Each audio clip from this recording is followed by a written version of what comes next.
जय माता दी दोस्तों, आप सभी का स्वागत है। आज हम नवरात्रि की संपूर्ण पूजा विधि देखेंगे। किस प्रकार हम कलश स्थापना करें, किस प्रकार से पूरी पूजा हवन हम किस प्रकार से कर सकते हैं। तो देखिए, सबसे पहले तो नवरात्रि के दिन हमें सुबह जल्दी उठकर अपने जो मेन गेट है वहाँ पर माता के स्वागत के लिए माता के चरण स्वास्तिक हमें बनाना चाहिए दोनों तरफ गेट के, और उसके बाद हमें पूजा की तैयारी करनी चाहिए। तो इस दिन बहुत ही विस्तृत तरह से पूजा हम करते हैं। तो देखिए, क्या क्या सामग्री चाहिए उसका वीडियो चैनल पर पहले ही आ चुका है, आप देख सकते हैं। और पहले ही एक दिन पहले सारी तैयारी करके हमें रख लेनी है। तो देखिए, यहाँ पर मैंने पूजा की थोड़ी सी तैयारी कर ली है। मैंने 2 चौकी बिछाई हैं, उस पर लाल कपड़ा बिछा लिया और माता की फ़ोटो ले ली है। तो सुंदर सा दरबार हम सजा लेंगे। अगर आप माता की पूजा थोड़ा विस्तृत तरीके से करना चाहते हैं तो आप 2-3 चौकी लगा लीजिए, अन्यथा आप 1 चौकी भी लगाकर पूजा कर सकते हैं। आज मैं विस्तृत रूप में पूजा करके दिखाऊंगी। तो सबसे पहले थोड़े से अक्षत रखेंगे और गणपति जी की स्थापना कर लेंगे। किसी भी पूजा में गणेश जी की स्थापना सबसे पहले करनी चाहिए। इसके बाद हम एक थाली पर स्वास्तिक बना लेंगे और मैंने ज्वारे रोप दिए हैं तो वो मैं यहाँ पर रख लूँगी। तो एक मिट्टी के बर्तन में साफ़ सुथरी मिट्टी भरकर आप ज्वारे उसमें उगा लें। तो देखिए, इस तरह से मैं नीचे प्लेट लगा रही हूँ ताकि हमारा जो नीचे से जो हमने कपड़ा बिछाया है वो बिल्कुल ख़राब ना हो, क्योंकि जब पानी देते हैं तो उसमें नीचे से कभी कभी थोड़ा बहुत जल की वजह से वो ख़राब हो जाता है। तो अब हम कलश स्थापना करेंगे। तो थोड़े से अक्षत देखिए हम ले लेंगे और इसके बाद हम यहाँ पर अष्टदल कमल बना लेंगे। अष्टदल कमल बनाना बहुत ही ज़्यादा सरल है, इस तरह से बना सकते हैं। उसके बाद मैं देखिए मिट्टी का कलश ले रही हूँ, आप पीतल तांबे किसी का भी ले सकते हैं। कलश पर हम स्वास्तिक बना लेंगे, रोली से हल्दी से सजा लेंगे कलश को। और इसके बाद हम सबसे पहले कलश में गंगा जल डालेंगे। तो सबसे पहले हमें गंगा जल डालना है, इसके बाद हम कंठ तक जल भर लेंगे। इसके बाद कलश में हम 5 चीज़ें ज़रूर हम डालेंगे। देखिए, हल्दी डाल लेंगे, हल्दी की गांठ ले लेंगे या फिर हल्दी पाउडर भी हम डाल सकते हैं। सिक्का, सुपारी, लौंग, इलायची, ये हम कलश के अंदर डाल देंगे। इसके अलावा हम इसमें दूब घास, फूल और मीठे के लिए तो आप थोड़ा बतासा या फिर मिश्री भी डाल सकते हैं। अब हम कलश पर लगाने के लिए 5 या फिर 7 आम के या फिर अशोक के पत्ते ले लेंगे। सभी को हम रोली और हल्दी से तिलक लगा लेंगे। आम के थोड़े से कठोर पत्ते लीजिए, ज़्यादा सॉफ्ट पत्ते लेते हैं तो वो बहुत जल्दी मुरझा जाते हैं, तो उनको हम कलश पर लगा लेंगे। और इसके ऊपर हम एक पूर्ण पात्र रखेंगे। तो देखिए, इस तरह से कोई भी कटोरी आप ले लीजिए, उसमें आप चावल भर लीजिए तो ये पूर्ण पात्र बन जाता है। इसको हम इसके ऊपर रखेंगे। और अब हम नारियल ले लेंगे, एक जटा वाला नारियल लेना है हमें, और इस पर आप कलावा या फिर लाल चुनरी इस तरह से लपेट लीजिए। और नारियल का जो मुख है वो हमें अपनी तरफ रखना है। देखिए, जहाँ से नारियल टंगा होता है पेड़ पर वो मुख होता है, तो उसको आप अपनी तरफ रखें तो बहुत ही ज़्यादा शुभ होता है। तो इसको अपनी तरफ करके इस तरह से हम रख लेंगे। इसको ऊपर की तरफ रखें या फिर अपनी तरफ।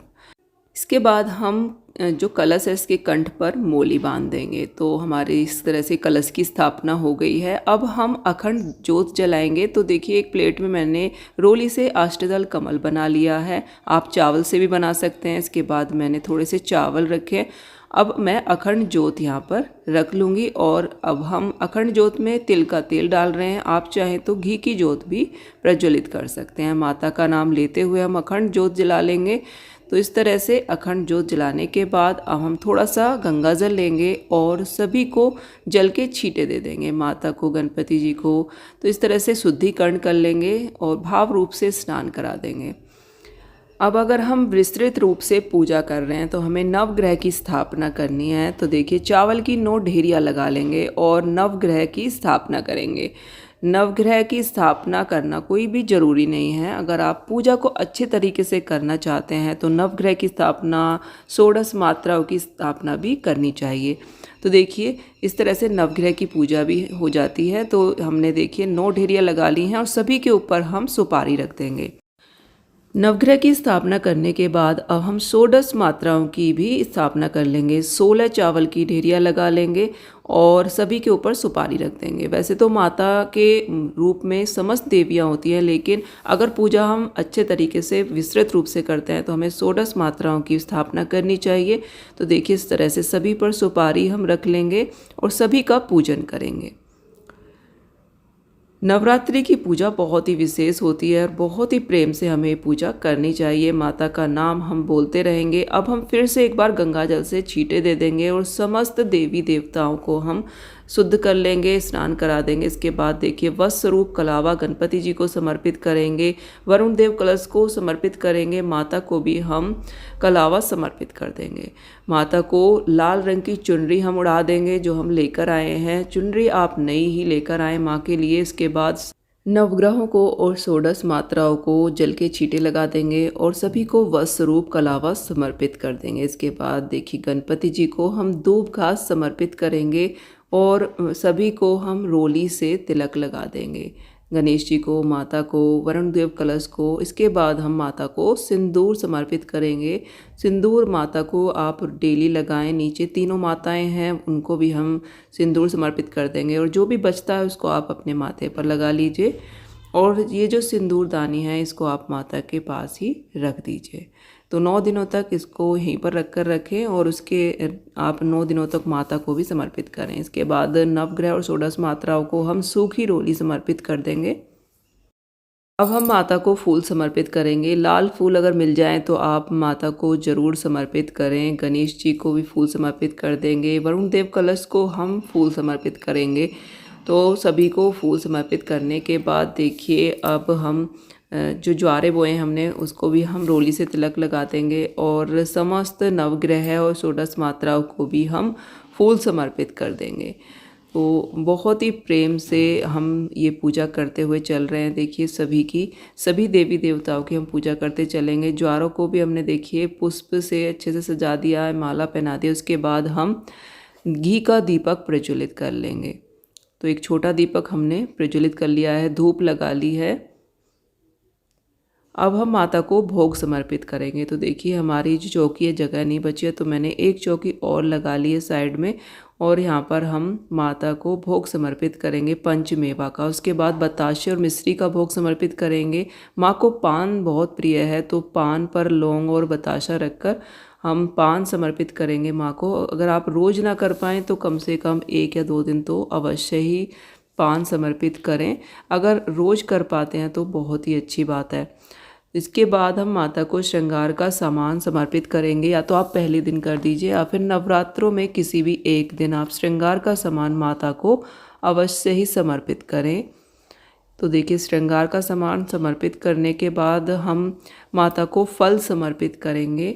जो भी ऋतु फल हों आप माता को समर्पित कर दीजिए। इसके बाद हम दक्षिणा समर्पित करेंगे। तो सामर्थ्य के अनुसार आप दक्षिणा समर्पित कर दीजिए।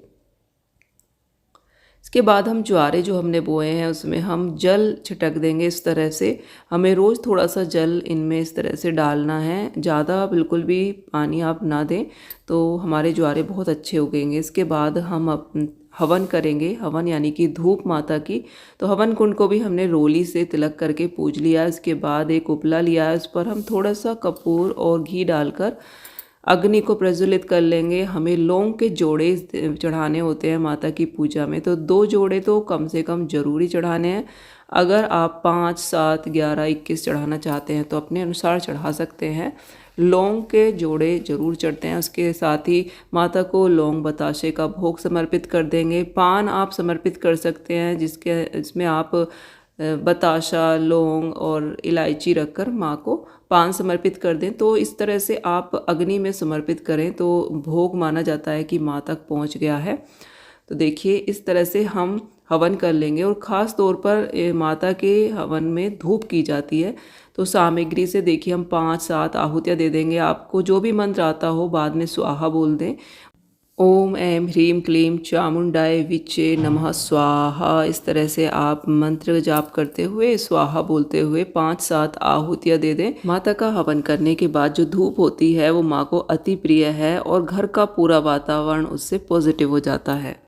इसके बाद हम अपने पाठ कर लेंगे जो भी हम नवरात्रों में करते हैं। और दुर्गा सप्तशती का पाठ करने का भी बहुत अधिक विशेष महत्व होता है, बहुत ही फलदायी होता है। इसके बाद हम पुस्तक का भी देखिए पूजन कर लेंगे, रोली से तिलक लगा देंगे और पाठ करना प्रारंभ करेंगे। दुर्गा चालीसा, दुर्गा कवच, दुर्गा सप्तशती के पाठ विशेष रूप से नवरात्रि में किए जाते हैं। पाठ करने के बाद हम लाल चुन्नी में ही पुस्तक को इस तरह से लपेट के रख देंगे और माता से क्षमा याचना करेंगे कि माँ हमारी पूजा में कुछ भी भूल रही हो तो क्षमा करें, और थोड़े से पुष्प अक्षत हाथ में लेकर माता को चढ़ा देंगे। तो इस तरह से हमारी जो पूजा है वो संपन्न हो जाती है। जो जल है वो हम सूर्यदेव भगवान को अर्घ दे देंगे। सुबह की पूजा संपन्न होती है तो हम दिन में यहाँ पर बैठकर पाठ भी कर सकते हैं, और शाम के समय हमें इसी तरह से दिया जलाकर यहाँ पर पूजा करनी है। अखंड ज्योत जलती रहेगी 9 दिन तक।